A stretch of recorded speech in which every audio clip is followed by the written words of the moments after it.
एक बार की बात है। एक गांव में दो भाई रहते थे, जिसमें से बड़े भाई का नाम मोहन और छोटे भाई का नाम रोहन था। वो दोनों बहुत ही ज्यादा बुद्धिमान और चालाक थे, लेकिन वही बड़ा भाई ईमानदार नहीं था। वो बेईमानी से काफी लोगों को ठग चुका था, जिसकी वजह से बड़े भाई की किसी से भी नहीं बनती थी। बड़े भाई मोहन ने अपनी जिंदगी में कई काम किए थे, लेकिन वो किसी भी काम में सफल नहीं हो पाया था। वो जो भी काम करता था उसमें बेईमानी जरूर करता था। वहीं दूसरी तरफ छोटे भाई रोहन में सब्र और ईमानदारी थी। वो जो भी काम करता था बहुत ईमानदारी से और सब्र से करता था, जिसकी वजह से सब उसे पसंद भी करते थे। इसी बात से बड़ा भाई मोहन छोटे भाई रोहन से जलता था। एक दिन मोहन ने सोचा क्यों ना दूसरा काम कर लिया जाए। उसके दिमाग में एक मिठाई की दुकान खोलने का सुझाव आया, तो उसने एक मिठाई की दुकान खोल ली। फिर उस दुकान पर मिठाई बेचने लगा। मोहन ने काफी अच्छी अच्छी मिठाई बनाई और बेची, और कुछ नई मिठाई भी बनाई जो लोगों को बहुत ज्यादा पसंद आई।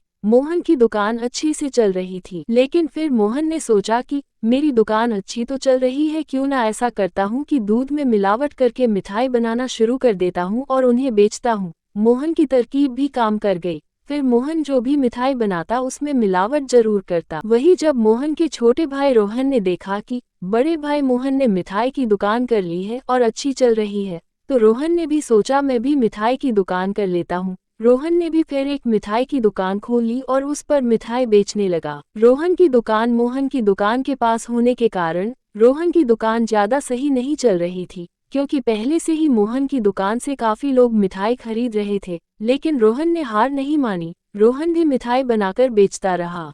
भले ही उसकी मिठाई थोड़ी बिक रही थी, वहीं दूसरी तरफ मोहन लगातार मिलावट करके मिठाई बनाकर बेचता रहा, जिसका फल मोहन को कुछ इस तरह मिला कि उसकी मिठाई की दुकान से मिठाई लेने के लिए लोग कम आने लगे। फिर वही लोग रोहन की दुकान पर जाकर मिठाई लेने लगे।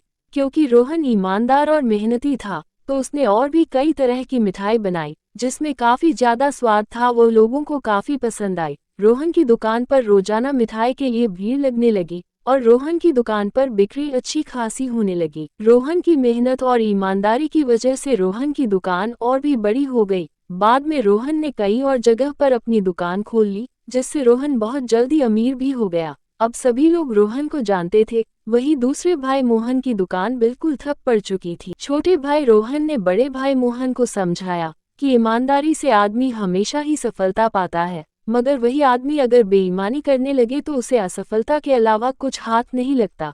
इसलिए हमेशा व्यवसाय ईमानदारी से करना चाहिए।